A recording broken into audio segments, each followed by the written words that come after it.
আসসালামু আলাইকুম। সৃষ্টি রেসিডেন্সিয়াল অনলাইন ক্লাসে সপ্তম শ্রেণীর শিক্ষার্থীদের স্বাগত জানাচ্ছি। আশা করি তোমরা ভালো আছো। অন্যান্য দিনের ন্যায় আজকেও তোমরা আমার এই ক্লাসে সংযুক্ত থাকবে আশা করি। তো তোমাদের স্বাগতম। আমি আজকে অধ্যায় ষষ্ঠ অধ্যায় থেকে ক্ষুদ্রতম কণার মতবাদ আমরা আগের পাঠে জেনেছি। মৌলিক বা যৌগিক পদার্থ সম্পর্কে আমরা জেনেছি। এই ক্ষুদ্রতম কণা সম্পর্কে বিভিন্ন বিজ্ঞানী বিভিন্ন সময়ে মতবাদ ব্যক্ত করেছেন, সেটাই আমি আজকে আলোচনা করব। তো প্রথমে এখানে আছে আমাদের ক্ষুদ্রতম কণার মতবাদ, ঠিক আছে। তো আমরা মৌলিক বা যৌগিক পদার্থকে ক্রমাগত ভাঙতে ভাঙতে এক পর্যায়ে এটি ক্ষুদ্রতম কণায় পরিণত হয়।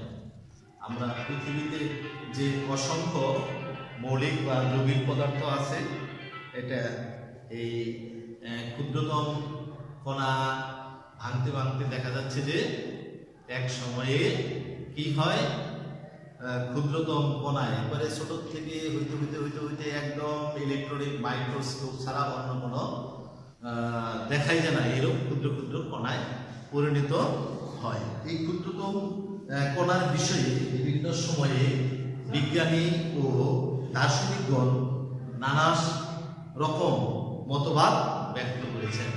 বিভিন্ন বিজ্ঞানী এবং বিভিন্ন দার্শনিকগণ বিভিন্ন সময়ে মতবাদ ব্যক্ত করেছেন। তো এরকম একজন বিজ্ঞানী গ্রিক দার্শনিক ডেমোক্রিটাস খ্রিস্টপূর্ব 400 অব্দে সর্বপ্রথম পদার্থের ক্ষুদ্রতম কণা নিয়ে মতবাদ পোষণ করেন। তার মধ্যে সকল পদার্থই কি ক্ষুদ্র ক্ষুদ্র অবিভাজ্য। অবিভাজ্য মানে কি, যা সহজে ভাঙা যায় না, এরকম কণা নিয়ে গঠিত। সকল পদার্থই কি ক্ষুদ্র ক্ষুদ্র অবিভাজ্য কণা নিয়ে কি গঠিত, কণা নিয়ে গঠিত। তিনি এই ক্ষুদ্রতম কণার নাম দেন পরমাণু বা এটম। পরমাণু বা এটম, তিনি ক্ষুদ্রতম কণার নাম কি দেন? পরমাণু বা এটম। পরমাণু বা এটম, তোমরা খেয়াল করবে, পরমাণু বা এটম, ATOM, এটম, পরমাণু বা এটম। তো এই ক্ষুদ্রতম কণা যেটা, তিনি এই শব্দটা এটম বা তিনি এই ক্ষুদ্রতম কণা কোথা থেকে নিয়েছিলেন? তিনি নিয়েছিলেন গ্রিক শব্দ অ্যাটমস থেকে। অ্যাটমস, তাহলে তিনি এই শব্দটা কোথা থেকে নিয়েছিলেন? অ্যাটমস, ATOMOS, অ্যাটমস থেকে নিয়েছিলেন। কি শব্দ থেকে নিয়েছিলেন তিনি পরমাণু বা এটম শব্দটা? অ্যাটমস থেকে, অ্যাটমস থেকে, যার অর্থ হলো অবিভাজ্য। যার অর্থ কি? এই অ্যাটমস অর্থ হচ্ছে অবিভাজ্য। অবিভাজ্য অর্থাৎ ইনডিভিজুয়াল, ইনডিভাইজিবল বা ডিভাইজিবল,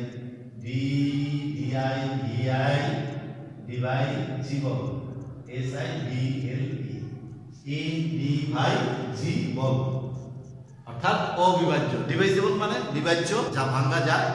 কিন্তু তিনি বললেন যে এই ক্ষুদ্রতম না, এটা ভাঙা যায় না। কে? গ্রিক দার্শনিক ডেমোক্রিটাস। কত খ্রিস্টাব্দে? 400 অব্দে, খ্রিস্টপূর্ব 400 অব্দে তিনি এই নাম দিয়েছিলেন। এই ইনডিভিজুয়াল অর্থ হচ্ছে যা ভাঙা না। তোমরা মনে রাখবে এই বিজ্ঞানীর নাম, যে দার্শনিক ডেমোক্রিটাস। তাহলে যে বলছে যে ক্ষুদ্রতম কণাটা ভাঙা যায় না। তার সমসাময়িক আরো দুইজন দার্শনিক, একজন হলো প্লেটো এবং এরিস্টটল। এরিস্টটল কি হলো, তার মতবাদের সাথে দ্বিমত পোষণ করল যে না, এটা ঠিক না। দ্বিমত যে এটা ঠিক না, অবিভাজ্য না, অন্য কিছু। এরিস্টটলের মনে পদার্থ সমূহ অবিভাজ্য অর্থাৎ অবিচ্ছেদ্য। এরিস্টটল কি করলেন? তিনি ক্ষুদ্রতম নাম দিলেন অবিচ্ছেদ্য। বিচ্ছেদ হয়, অবিচ্ছেদ বা কন্টিনিউয়াস, কন্টিনিউয়াস, কন্টিনিউয়াস, কন্টিনিউয়াস অর্থাৎ অবিচ্ছেদ্য। যখন আছে অবিচ্ছেদ্য, যে পরমাণুর সমূহ হচ্ছে কি অবিচ্ছেদ্য, পদার্থ সমূহ অবিচ্ছেদ্য বা কন্টিনিউয়াস, ভাঙ্গনের কোনো সীমা নাই। অর্থাৎ এটা যতবার ভাঙবে ততই এটা ভাঙতে থাকবে এবং ক্ষুদ্রতর হইতে ক্ষুদ্রতর কণায় পরিণত হবে। অর্থাৎ যতই ভাঙ্গা হোক না, পদার্থের কণাগুলি ক্ষুদ্রতর হইতে ক্ষুদ্রতর হতে থাকবে। এটা কি করলো গ্রিক দার্শনিক এরিস্টটল মতবাদ দিলেন যে পদার্থ যত ভাঙ্গা যাবে ততই ক্ষুদ্র হইতে ক্ষুদ্রতর হতে থাকবে। তাহলে আমরা কয়জন বিজ্ঞানীর নাম বললাম বা দার্শনিকের নাম বললাম? একজন হলো ডেমোক্রিটাস, আর এই ডেমোক্রিটাসের সাথে কে দ্বিমত পোষণ করলো? দার্শনিক প্লেটো এবং এরিস্টটল। এরিস্টটল বলল না, পরমাণু সমূহ অবিচ্ছেদ্য, কন্টিনিউয়াস, যতই ভাঙ্গা হোক না কেন ক্ষুদ্র হইতে ক্ষুদ্রতর হতে থাকবে। পরবর্তীতে 1803 সালে জন ডাল্টন নামের একজন ইংরেজ বিজ্ঞানী পরীক্ষাবদ্ধ তথ্যের উপর ভিত্তি করিয়া তিনি পদার্থের ক্ষুদ্রতম কণা সম্পর্কে আরেক মতবাদ নিয়ে হাজির হলেন। কে? John Dalton. জন ডাল্টন তিনি কি করলেন যে তিনি পরীক্ষা নিরীক্ষা করে তার এক মতবাদ হাজির হলেন। জন ডাল্টন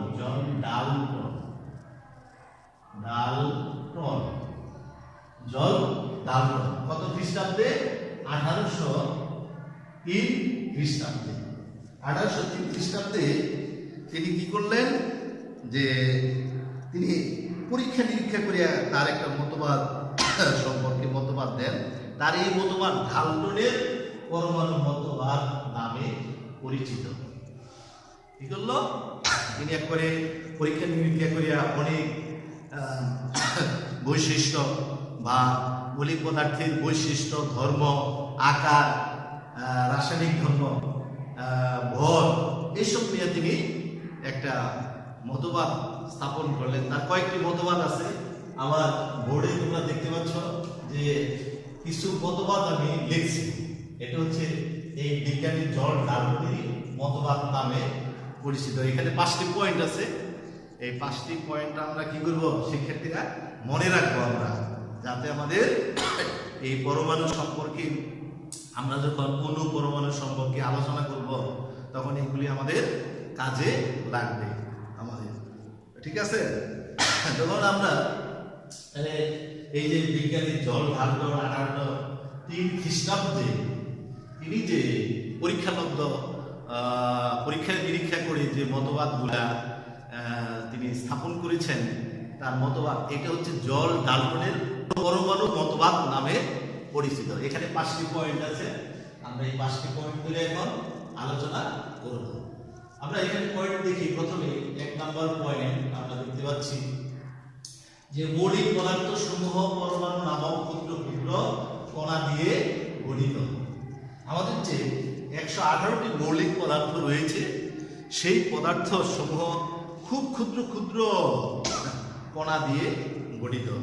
যেমন আমাদের রয়েছে হাইড্রোজেন, অক্সিজেন, নাইট্রোজেন, কার্বন, এরকম হিলিয়াম, বেরিলিয়াম, সোডিয়াম, ক্লোরিন, প্রায় 118 রকমের মৌলিক পদার্থ রয়েছে। এই মৌলিক পদার্থগুলো ক্ষুদ্র ক্ষুদ্র কণা দিয়ে গঠিত। 2 নম্বর পয়েন্ট হচ্ছে একটি মৌলের বা মৌলিক পদার্থের সকল পরমাণু, একটি মৌলিক পদার্থের সকল পরমাণু, যেমন এখানে আমরা দেখতে পাচ্ছি যে কাঠ, তাই না, কলম, আমার হাতে মার্কার আছে, বোর্ড মার্কার, এই যে একটা মৌলিক পদার্থ, এই মৌলিক পদার্থের পরমাণু সবাই একই রকম মৌলিক পদার্থ দ্বারা গঠিত। এটাকে ভাঙলে শুধু একই রকম মৌলিক পদার্থ পাওয়া যাবে, অন্য কোনো মৌলিক পদার্থ পাওয়া যাবে না। ঠিক আছে?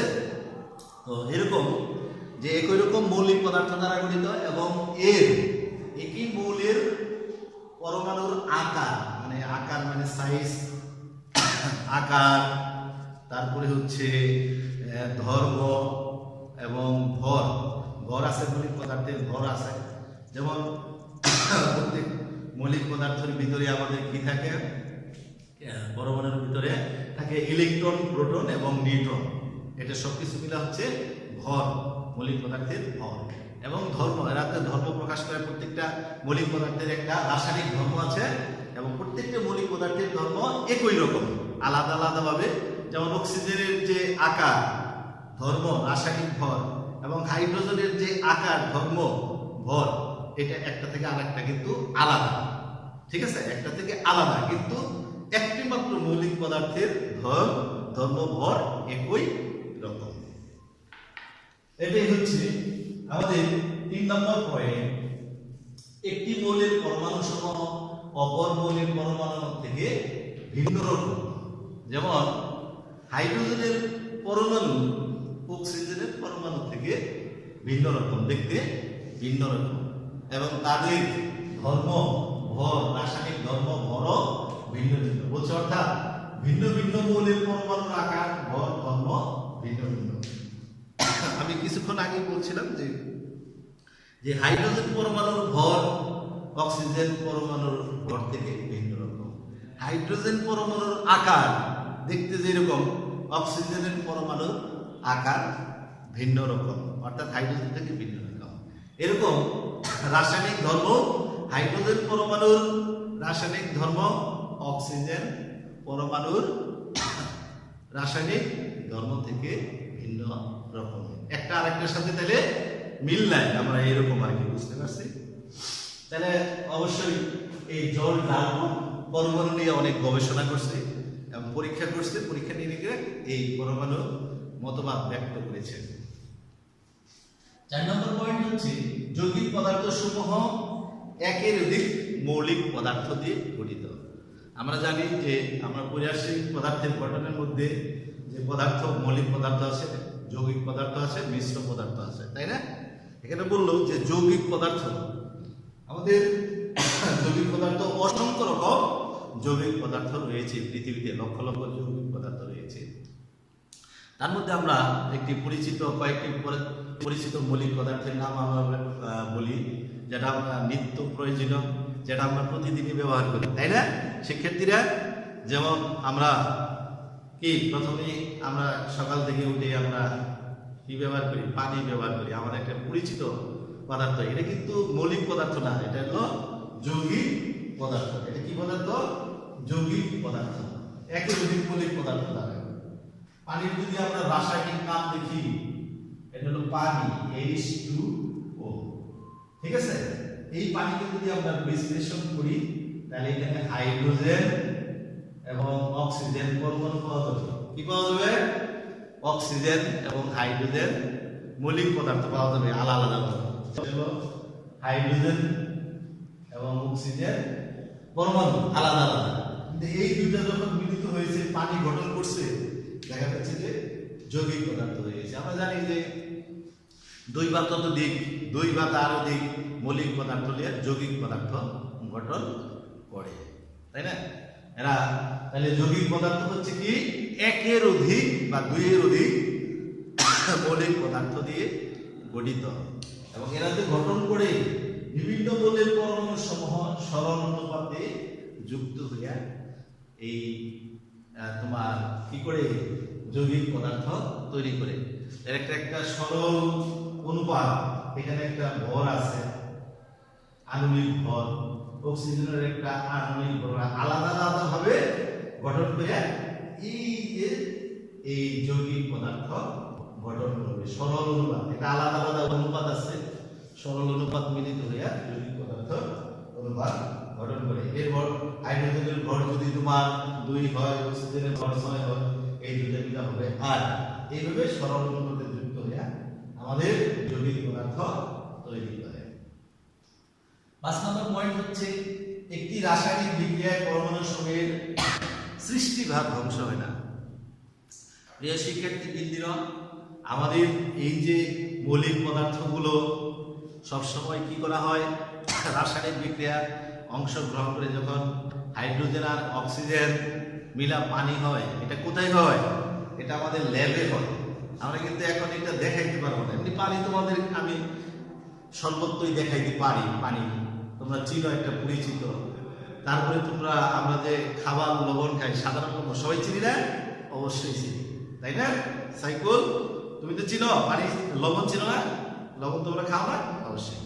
তাহলে কি ওটা পরিচিত, কিন্তু ওটা কিন্তু একটা যৌগিক পদার্থ। ওটা কি যৌগিক পদার্থ? কিন্তু ওটা আমি লবণটা কিভাবে দেখাবো? ওটা আমার রাসায়নিক বিক্রিয়া ঘটানো হবে। সেখানে দুইটি উপাদান আছে, যেমন আমাদের খাবার লবণ, যেটা আমরা বলি খাবার লবণ, সোডিয়াম ক্লোরাইড। এখানে কিন্তু দুইটি মৌলিক পদার্থ আছে, একটা হলো সোডিয়াম আর একটা হচ্ছে ক্লোরিন। একটা হচ্ছে সোডিয়াম সোডিয়াম আর একটা হচ্ছে ক্লোরিন। এই দুইটা মিলে আমাদের খাবার লবণ, নাম কি? Sodium chloride. নাম কি? Sodium chloride. তাহলে এখানে মৌলিক পদার্থ কয়টি? দুইটি। একটা হচ্ছে মৌলিক পদার্থ সোডিয়াম, আর একটা মৌলিক পদার্থ কি? ক্লোরিন।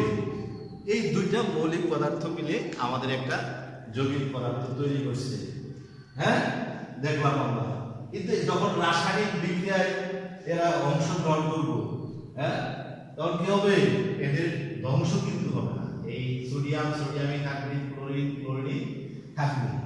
শুধু একে অপরের সাথে যুক্ত হয় বা একে অন্যের সাথে আলাদা হয়ে যায়। কখনো কখনো এরা যুক্ত হয়, কখনো কখনো এরা আলাদা হয়। যেমন এখানে আমরা যখন এই লবণটা হয়েছে খাবার লবণ, তখন কিন্তু এটা সোডিয়াম আর ক্লোরিন কি হয়েছে?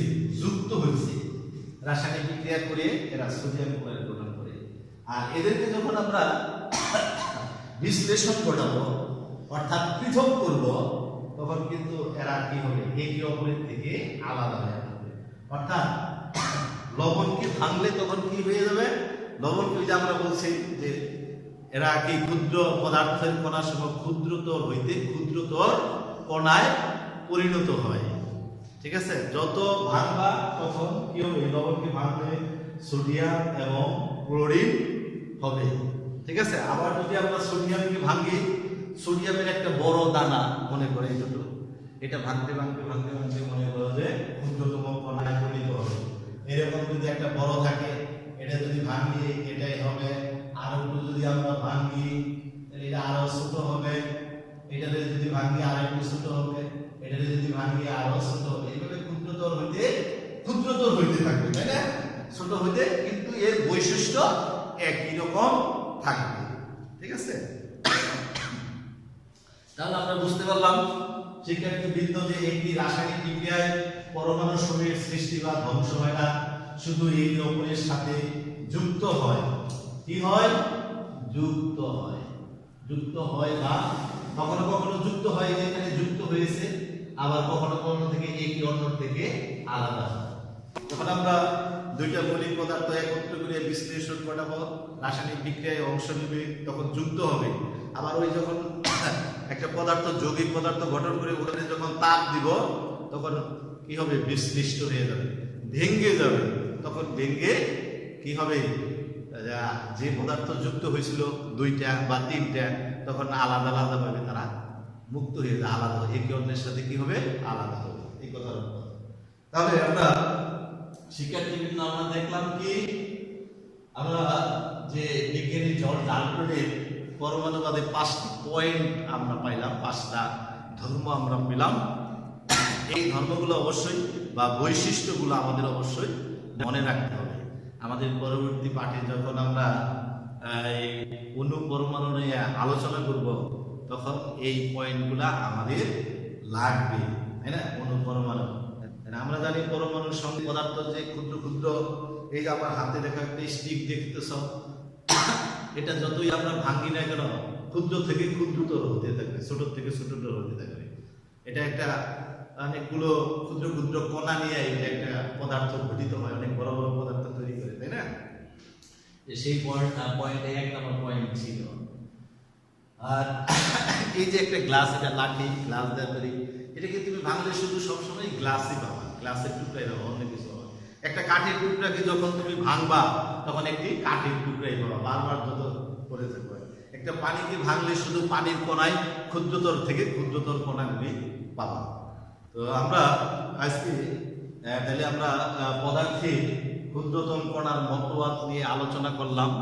কয়েকজন বিজ্ঞানী, প্রথমে আমরা দেখলাম কি পদার্থের ডেমোক্রিটাস, একজন দার্শনিক, খ্রিস্টপূর্ব 400 অব্দে তিনি পরমাণু কথা নিয়ে তিনি বলছিলেন যে এর পরমাণু সমূহ অবিভাজ্য, ইনডিভাইজিবল, অবিভাজ্য, মানে যা ভাঙা যায় না। কিন্তু তার সাথে দ্বিমত পোষণ করলেন কে? দার্শনিক প্লেটো এবং এরিস্টটল। এরিস্টটল বললেন যে না, পরমাণুকে কন্টিনিউয়াসলি, অবিচ্ছিন্ন অংশ, এটা ক্ষুদ্রতর থেকে ক্ষুদ্রতর কণায় পরিণত হইতে পারে।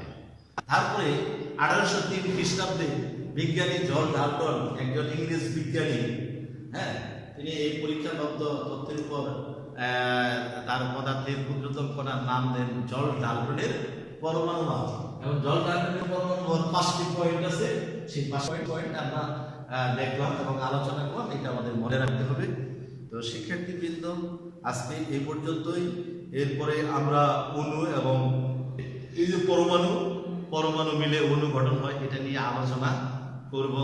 এবং এই যে এই মৌলিক পদার্থ যে যৌগিক পদার্থ গঠন করে, তাদের এই নামগুলা কিভাবে হয়, কিভাবে প্রতীক ব্যবহার করা হয়, কোন কোন প্রতীক কি থেকে এসেছে, এগুলা নিয়ে আমরা পরবর্তী ক্লাসে আলোচনা করব। তো তোমরা ভালো থাকো, সুন্দর থাকো। পরবর্তী ক্লাসে তোমাদের সাথে আমার দেখা হবে। ধন্যবাদ।